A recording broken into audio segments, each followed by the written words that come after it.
Hi guys welcome back to the internet cafe YouTube channel. இன்றைக்கி நம்ம இந்த video பதில் எதை பற்றி பார்த்துக்க போகிறோம் அப்படின்னு பார்த்தீங்கன்னா, நீங்கள் வறுமை கோட்டு கீழே இருந்தீங்கன்னா, அதுக்கான பட்டியல் எப்படி நீங்கள் சேர்றது அப்படின்னு சொல்லிட்டு தான் பார்க்க போகிறோம். அதாவது வறுமை கோட்டில் கீழே உள்ளவர்கள் அவங்களுக்கான விண்ணப்பத்தை எப்படி பூர்த்தி செய்வது அப்படின்னு சொல்லிட்டு தான் அந்த வீடியோ பார்க்க போகிறோம். ஸோ வீடியோக்குள்ளே போகிறதுக்கு முன்னாடி வீடியோ பார்த்தீங்கன்னா கடைசி வரைக்கும் பாருங்கள். அதாவது ஸ்டெப் பை ஸ்டெப்பாக சொல்லியிருக்கேன்.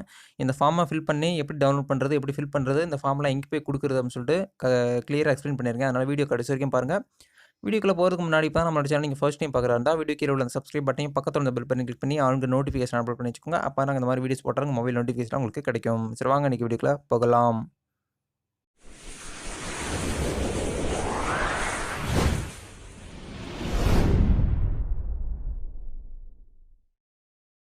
வீடியோக்குள்ளே போகிறதுக்கு முன்னாடி நவம்பர் மந்த்துக்கான கிவ்வே பற்றி பார்த்துட்டு போயிடலாம்.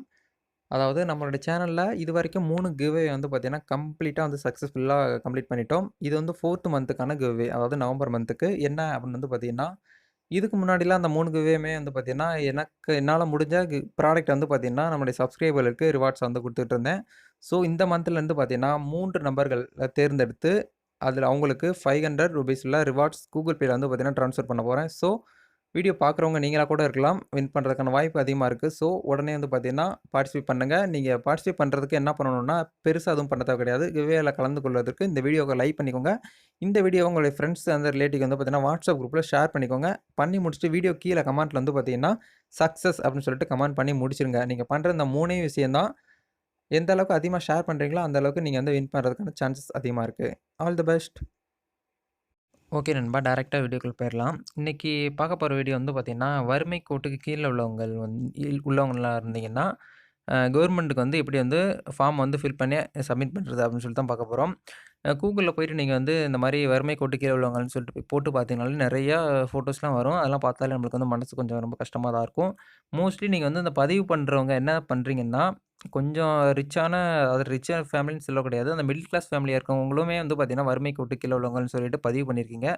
தயவுசெய்து அந்த மாரி இருந்தீங்கன்னா, ரிமூவ் பண்ணிட்டு, உங்க பக்கத்து வீட்டுகள்ல யாராவது வறுமை கோட்டுக்கு, அதாவது உங்களுக்கு கீழ யாராவது வேலை பார்க்க ஒரு வீட்டுக்கு ஒரு ஆள் தான் கூலி வேலை பார்க்குறாங்க. இந்த மாரி இருந்தாங்கன்னா, தயவுசெய்து அவங்களுக்கு இந்த வீடியோஸ கூட ஷேர் பண்ணி அப்ளை பண்ண சொல்லுங்க. ஏன்னா நெறைய பேர் பார்த்தீங்கன்னா, வறுமை கோட்டுக்கு கீழ உள்ளவங்க இந்த திட்டத்த பயனடையாம நெறைய பேர் பார்த்தீங்கன்னா இருக்காங்க. அதனால பார்த்தீங்கன்னா, இந்த வீடியோ பார்த்தீங்கன்னா அப்லோட் பண்ணியிருக்கோம்.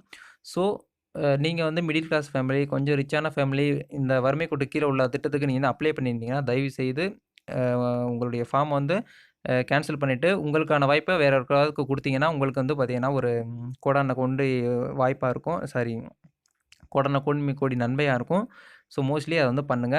இன்னைக்கு நம்ம பார்க்க போறது, நீங்க வறுமை கோட்டுக்கு கீழ இருந்தீங்கன்னா, அந்த ஃபார்ம் எப்படி கவர்மெண்ட்டுக்கு பட்டியல்ல எப்படி சென்ட் பண்றது, அதுக்கு எப்படி ஃபில் பண்றது அப்படின்னு சொல்லிட்டு பார்க்கலாம். அந்த ஃபில் பண்ண ஃபார்ம எங்கே போய் குடுக்கணும் அப்படின்னு சொல்லிட்டு பார்க்க போறோம். வாங்க இன்னைக்கு வீடியோக்குள்ள போகலாம். நண்பா, இதான் பார்த்தீங்கன்னா, அந்த அப்ளிகேஷன் ஃபார்மு. இந்த அப்ளிகேஷன் ஃபார்ம் டவுன்லோட் பண்ணுற லிங்க் வீடியோ கீழே குடுத்துருக்கேன். ஃப்ரீயாவே நீங்க டவுன்லோட் பண்ணிக்கோங்க. ஏன்னா நெறைய பேருக்கு இந்த ஃபார்ம் கவர்மெண்ட் சைட்லேருந்து குடுக்குறது கிடையாது. எனக்கு ஒரு கவர்மெண்ட் ஸ்டாஃப் சென்ட் பண்ணியிருந்தாங்க. அவங்களுக்கு ஃபர்ஸ்ட் தேங்க் பண்ணிக்கிறேன். ஓகே, இந்த ஃபார்ம் பார்த்தீங்கன்னா, நீங்க பிரிண்ட் அவுட் எடுத்து வச்சுக்கோங்க. ஒரு அப்ளை பண்ண போறவங்க ஒரு 2, 3 பிரிண்ட் அவுட்டாவது எடுத்து வச்சுக்கோங்க. ஏன்னா தவறுதலா நீங்க தப்பா எழுதிட்டீங்கன்னா கூட, அந்த இன்னொரு பிரிண்ட் அவுட்டும் உங்களுக்கு யூஸ் ஆகும். ஓகே, இப்போ இது பார்த்தீங்கன்னா, வறுமை கோட்டுக்கு கீழ் வாழும் ஏழை குடும்பங்கள், விடுபட்ட புதிய குடும்பங்களை சேர்ப்பதற்கான விண்ணப்ப படிவம். இது இப்போ அறிவிச்சிருக்காங்க. இது எல்லா நாளுமே பார்த்தீங்கன்னா, அப்ளை பண்ண முடியுமான்னு கேட்டிங்கன்னா, அது கிடையாது. குறிப்பிட்ட டைம் குடுப்பாங்க. அதுக்குள்ள நீங்க அப்ளை பண்ணிறணும். இது எப்படி ஃபில் பண்ணுறதுன்னு ஃபர்ஸ்ட் சொல்லிடுறேன். அதுக்கப்புறம் ஃபில் பண்ண ஃபார்ம் எங்கே போய் குடுத்தீங்கன்னா உங்களுக்கு பெனிஃபிட்டு, எப்படி குடுத்தீங்கன்னா உங்களுக்கு சீக்கிரமே பார்த்தீங்கன்னா கிடைக்கும் அப்படின்னு சொல்லிட்டு சொல்லிடுறேன். அதுக்கு முன்னாடி இந்த ஃபார்ம நீங்க கவர்மெண்ட்டுக்கு அப்ளை பண்ணி பதிவு பண்ணுறதுனால உங்களுக்கு என்ன பெனிஃபிட்னா, அதாவது இந்த வறுமை கோட்டுக்கு கீழ உள்ளவங்கன்னு சொல்லிட்டு அந்த அமௌண்ட் குடுப்பாங்க. மாசம் மாசம் மாசம் இல்ல, ஒரு 2, 3 மாசத்துக்கு ஒரு தடக்க ரூ. 2000 2000 பார்த்தீங்கன்னா, போன வருஷம்லாம் குடுத்துட்டு இருந்தாங்க. அந்த மாரி அமௌண்ட்லாம் உங்களுக்கு வரணும்னு நினச்சீங்கன்னா, கண்டிப்பா இந்த ஃபார்ம நீங்க பார்த்தீங்கன்னா, ஃபில் பண்ணி சப்மிட் பண்ற மாரி இருக்கும். அப்படி பண்ணா மட்டும் தான் உங்களுக்கு பார்த்தீங்கன்னா, உங்களுடைய பேங்க் அக்கவுண்ட்டுக்கு ரூ. 2000 பார்த்தீங்கன்னா கிடைக்கும். ஸோ இந்த வாய்ப்பு பார்த்தீங்கன்னா, எல்லாருமே, அதாவது வறுமை கோட்டுக்கு கீழ இருக்கிறவங்க மட்டும் பார்த்தீங்கன்னா, பயன்படுத்திக்கோங்க. தயவுசெய்து எல்லாருமே யூஸ் பண்ண வேண்டாம் அப்படின்னு சொல்லிட்டு நம்மளுடைய சேனல் சார்பாக தெரியப்படுத்திக்கிறேன். ஓகே, ஃபர்ஸ்ட் பார்த்தீங்கன்னா, குடும்ப தலைவியின் பெயர் கேட்பாங்க. அதாவது கணவன் பெயர் குடும்ப தலைவர் பெயர் கேட்க மாட்டாங்க. மோஸ்ட்லி அந்த கவர்மெண்ட் எடுத்துக்கிட்டிங்கனாலே பார்த்தீங்கன்னா, தலைவி பெயர தான் சூஸ் பண்ணீங்கன்னா ரொம்ப நல்லாயிருக்கும். ஏன்னா பெண்களுக்கு தான் பார்த்தீங்கன்னா, முன்னுரிமை குடுப்பாங்க. நம்மளுடைய சேனல்லயுமே பெண்களுக்கு அதிகமான முன்னுரிமை எப்பயுமே இருக்கும். ஏதாவது டவுட்னா கண்டிப்பா நம்மளுடைய குரூப்ல இணைஞ்சு ஏதாவது டவுட்னாலும் நீங்க வந்து கேட்டு தெரிஞ்சுக்கலாம். ஓகே. ஃபர்ஸ்ட் வந்து குடும்ப தலைவியின் பெயர் வந்து குடுத்துக்கோங்க. அதுக்கப்புறம் கணவர், தகப்பனார் பெயர், பிறந்த வயது, தேதி, குடியிருப்பும் வீட்டு அதாவது குடியிருக்கும் வீட்டின் எண் மற்றும் தெருவின் பெயர் இதெல்லாம் வந்து பார்த்தீங்கன்னா, கரெக்ட்டா ஃபில் பண்ணிருவீங்க. ஏதாவது இந்த ஃபார்ம்ல உங்களுக்கு ஃபில் பண்ணணும் ஏதாவது ப்ராப்ளம், ஏதாவது டவுட் இருந்துச்சுன்னா, கண்டிப்பா Instagram லிங்க் குடுத்துருக்கேன். எனக்கு பெர்சனலா மெசேஜ் பண்ணா கூட நீங்க அத மெசேஜ் பண்ணி கேட்டுக்கலாம். அதுக்கப்புறம் வந்து பார்த்தீங்கன்னா, மாவட்டம், மாநிலம், இனம் வந்து நீங்க எந்த இனத்த சேர்ந்தீங்களோ அத வந்து டிக் பண்ணணும். அதாவது எழுதிறக்கூடாது. டிக் பண்ணிட்டு மதத்த வந்து சூஸ் பண்ணிக்கோங்க. சூஸ் பண்ணிட்டு உங்கள்ட்ட ஸ்மார்ட் கார்டு இருந்துச்சுன்னா, ஸ்மார்ட் கார்டு நம்பர் கேட்குறாங்க. அதாவது குடும்ப அட்டை இருந்துச்சுன்னா, அந்த பழைய குடும்ப அட்டை புக் மாரி இருப்பாங்கல்ல, அது இருந்துச்சுன்னா அத வந்து எழுதிக்கோங்க. ஏஏஒய் கார்டு இருந்தா நீங்க அத டிக் பண்ணிக்கங்க. இல்லைன்னா தேவை கிடையாது. நீங்க வந்து எல்லார்ட்டயுமே இப்ப இதெல்லாம் ஸ்மார்ட் கார்டு இருக்கும். ஸோ நீங்க ஸ்மார்ட் கார்டுங்கிறத டிக் பண்ணிட்டு, அந்த நம்பர் வந்து கீழ வந்து எழுதிக்கோங்க. அதுக்கப்புறம் உங்களுடைய மொபைல் நம்பர் இருந்தா எழுதிக்கோங்க. அதுக்கப்புறம் வந்து வங்கி கணக்கு விவரம். அதாவது உங்களுடைய பேங்க் அக்கவுண்ட் விவரத்த வந்து கீழ வந்து ஃபில் பண்ற மாரி இருக்கும்.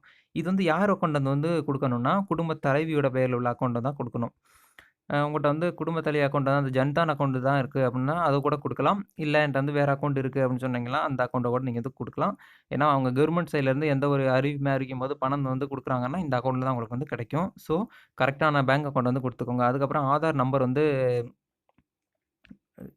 இருந்தா குடுங்க. எல்லாருமே ஆதார் கார்டு இருக்கும். ஸோ, ஆதார் கார்டு நம்பர் குடுத்துக்கோங்க. அதுக்கப்புறம் மகாத்மா காந்தியின் ஊரக வேலை அதாவது 100 நாள் வேலை பார்த்துட்டு இருந்தீங்கன்னா, குடும்ப தலைவி 100 நாள் வேலை பார்த்துட்டு இருந்தீங்கன்னா, அந்த நம்பர் இருக்கும். அந்த புக்ல நம்பர் இருக்கும். அத வந்து குடுத்துக்கோங்க. அதுக்கப்புறம் வருவாய் ஈட்டுபவர். அதாவது உங்கள தவிர, குடும்ப தலைவிய தவிர வீட்ல வேற யாராவது ஒர்க் பண்ணிட்டு இருந்தாங்கன்னா, அவங்களுடைய வருவாய வந்து நீங்க வந்து எழுதணும். மந்த்லி இவ்வளோ வந்துட்டுருக்கு. உங்களோட பேன் நம்பர் இருந்தா பேன் நம்பர், வங்கி பாஸ்புக் இருந்தா பாஸ்புக்கு. அதெல்லாம் கண்டிப்பா எழுதணும்னு கிடையாது. இருந்தா எழுதுங்க. இல்லைன்னா வேண்டாம். ஏன்னா உங்களுடைய பணத்தெல்லாம் வந்து புடிச்சிட மாட்டாங்க. அந்த மாரி யாரும் தயவு செய்து பயப்பட வேண்டாம். அதுக்கப்புறம் வந்து பார்த்தீங்கன்னா, நாமினி வந்து நீங்க வந்து ஆட் பண்ண மாரி இருக்கும். அது நாமினினா உங்களுடைய பசங்க, பொண்ணுங்க இருந்தாங்கன்னா, அவங்களுடைய நேம் வந்து எழுதிக்கோங்க. அவங்களுடையது எந்த வயது, அவங்க ஒர்க் பண்றாங்களா, படிக்கிறாங்களான்னு சொல்லிட்டு அதையும் வந்து எழுதலாம். அதுக்கப்புறம் வந்து அப்பாயின்ட்மென்ட் அதாவது அப்பாயின்ட்ன்னு சொல்லுவாங்க. நியமனம்னு சொல்லுவாங்க. அதாவது 18 வயதுக்கு உள்ள உள்ளவங்க. உங்களுடைய குழந்தைகள் வந்து 18 வயசுக்கு உள்ள இருந்தா வந்து பார்த்தீங்கன்னா, இந்த இடத்துல ஃபில் பண்ற மாரி இருக்கும். 11வது காலம்ல 18 வயசுக்கு மேல உள்ளவங்கன்னா குடுக்க தேவை கிடையாது. அதுக்கப்புறம் வந்து பார்த்தீங்கன்னா, தொழில் நீங்க வந்து என்ன தொழில் பண்றீங்க? சுயதொழில் பண்றீங்கன்னா, சுயதொழில் டிக் பண்ணுங்க. இல்ல அரசு சார் தொழில்னா, அரசு சார் தொழில் டிக் பண்ணுங்க. அரசு சார் தொழில் பண்றவங்க அரசு சார் நிறுவனத்தில ஒர்க் பண்றவங்க யாருமே வறுமை கோட்டுக்கு கீழ இருக்க மாட்டாங்க. ஸோ, தயவுசெய்து வறுமை கோட்டுக்கு கீழ உள்ளவங்க மட்டும் இந்த படிவத்த ஃபில் பண்ணி குடுங்க. அதுக்கப்புறம் தொழிலாளர் நல வாரிய உறுப்பினரா, அதாவது அந்த அமைப்பு சாரா தொழிலாளர்ல அட்டை வந்து வச்சுட்டுருந்தீங்கன்னா, எஸ்னா எஸ்ன்னு குடுத்துட்டு, இந்த இடத்துல அந்த அட்டைக்கான நம்பர் வந்து கீழ வந்து குடுத்துக்கோங்க. சொத்து விவரம் வந்து சொந்த வீடுனா சொந்த வீடு எழுதிக்கோங்க. வாடகை வீட்ல இருக்கோம்னா வாடகை வீடு. அதில புறம்போக்கு இடத்துல இருந்தீங்கன்னா, புறம்போக்கு குடுத்துக்கோங்க. எல்லாமே வந்து உண்மையா வந்து பார்த்தீங்கன்னா குடுங்க. நீங்க தவறுதலாக எழுதியிருந்தீங்கன்னா, உங்களுடைய அப்ளிகேஷன் வந்து ரிஜெக்ட் பண்ணிருவாங்க. ஸோ, கொஞ்சம் கேர்ஃபுல்லா எடுத்து பண்ணதுக்கு ரொம்பவே நல்லது. அப்படி நீங்க இது எல்லாமே கீழ ஃபில் பண்ணிருங்க. கீழ ஃபில் பண்ணி முடிச்சுட்டு இந்த இடத்துல வந்து பார்த்தீங்கன்னா, மொத்த உறுப்பினர் எண்ணிக்கை, அதாவது உங்க குடும்பத்தில எத்தன பேர் இருக்காங்க? அவங்க வந்து என்ன பண்றாங்க? எல்லாமே எழுதணும். அவங்க வந்து கல்வி தகுதி படிக்கிறாங்கன்னா, என்ன படிக்கிறாங்கன்னு எழுதணும். ஓய்வூதியம் வாங்கிட்டு இருக்காங்கன்னா, வாங்கிட்டு இருக்கிறதாக எழுதணும். இல்லைன்னா, இல்லையா. ஆண்டு வருமானம் எவ்வளோங்கிறத கண்டிப்பா குடுக்கணும். பான் கார்டு நம்பர் இருந்தா கண்டிப்பா அது குடுக்கணும். பான் கார்ட எப்படி அப்ளை பண்ணுறதுன்னு சொல்லிட்டு ஆல்ரெடி வீடியோஸ் போட்டுருக்கோம். அத போய் செக் பண்ணி பார்த்து அப்ளை பண்ணி, அதுக்கப்புறம் கூட இந்த அப்ளிகேஷன் ஃபார்ம் கூட ஃபில் பண்ணுங்க. அதுக்கப்புறம் வந்து தகப்பனார் பெயர், கணவர் பெயர் போட்டு, குடும்ப தலைவியின் கையொப்பம் இருக்கும். அந்த கையெழுத்து மட்டும் போட்டு, கீழ வந்து பார்த்தீங்கன்னா 3 கையொப்பம் இருக்கும். அது வந்து நீங்க போடக்கூடாது. ஏன் போடக்கூடாதுன்னு பார்த்தீங்கன்னா, இது வந்து ஆஃபீசர்களோட சைன். ஓகே. இது எல்லாமே நான் வந்து ஃபில் பண்ணி முடிச்சுட்டேன். இப்ப நான் வந்து எங்க போய் குடுக்கணும் அப்படின்னு வந்து பார்த்தீங்கன்னா, நீங்க வந்து ஊராட்சியா இருந்தீங்கன்னா, உங்களுடைய பஞ்சாயத்து தலைவர்ட்ட போய் குடுக்கணும். பஞ்சாயத்து தலைவர் அப்படி இல்லன்னா கிளர்க் இருப்பாங்க கண்டிப்பா உங்களுடைய ஊர்கள்ல. அவங்கட்ட போய் குடுத்தீங்கன்னா, அவங்க வந்து மாசத்துக்கு ஒரு தடக்க அந்த கூட்டம் போடுவாங்க. அதாவது சபை கூட்டம்னு சொல்லுவாங்க. பொதுக்கூட்டம்.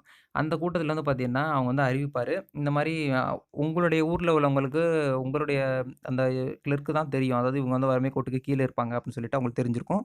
ஸோ, அவங்களுடைய குழு எல்லாமே உங்களுடைய ஊர்க்காரவங்க எல்லாருமே சேர்ந்து இந்த மாரி அந்த கிளர்க்கிட்ட இந்த மாரி பேசி, ஓகே இவங்க வந்து வறுமை கோட்டுக்கு கீழ தான் இருக்காங்க அப்படின்னு சொல்லிட்டு அவங்க வந்து பார்த்தீங்கன்னா, அப்ரூவல் குடுப்பாங்க. அப்ரூவல் குடுத்துட்டு அந்த கிளர்க்கே உங்களுக்கு வந்து ஒரு ஃபார்ம் வந்து குடுப்பாரு. அப்ளிகேஷன் ஃபார்ம் மாதிரி. அதுல வந்து பார்த்தீங்கன்னா, கவர்மெண்ட் சீல் குத்தி அவரோட சைன் இருக்கும். அந்த பேப்பர் தான் வந்து பார்த்தீங்கன்னா, பத்திரமா வச்சுக்கோங்க. உங்களுக்கு பிற்காலத்தில உதவக்கூடிய பேப்பர். தயவுசெய்து அத வந்து யாருமே மிஸ் பண்ணிறாதீங்க. அந்த பேப்பர் இருந்தா தான் உங்களுக்கு மாசம் மாசம் அமௌண்ட் வந்து வர்றது, வராது எல்லாமே அதெல்லாம் செக் பண்ண முடியும். ஸோ, அந்த பேப்பர் வந்து கவனமா வச்சுக்கோங்க. இந்த வீடியோ முடிஞ்ச வரைக்கும் பார்த்தீங்கன்னா, எல்லாருக்குமே ஷேர் பண்ணிக்கோங்க. ஏன்னா நெறைய பேர் வந்து வறுமை கோட்டுக்கு கீழ இருக்காங்க. அவங்களுக்கு வந்து இந்த மாரி திட்டம் இருக்கு அப்படிங்கிறது யாருக்குமே தெரியறது கிடையாது. ஸோ, இந்த வீடியோ வந்து பார்த்தீங்கன்னா, உங்களுடைய வாட்ஸ்அப் ஸ்டேட்டஸ கூட வைக்கிறனால உங்களுக்கு எந்த ஒரு இதுவும் ஆகப்போறது கிடையாது. வாட்ஸ்அப் ஸ்டேட்டஸ்ல வச்சு விடுங்க. உங்களுடைய ஃப்ரெண்ட்ஸ் அண்ட் ரிலேட்டிவ்க்கு வந்து பார்த்தீங்கன்னா, ஷேர் பண்ணி விடுங்க. இந்த வீடியோ புடிச்சிருந்தா லைக் பண்ணிக்கோங்க. நீங்க பண்ற ஒவ்வொரு லைக்குமே எனக்கு நெக்ஸ்ட் வீடியோ பண்றதுக்கு ஒரு மோட்டிவேட்டா இருக்கும்.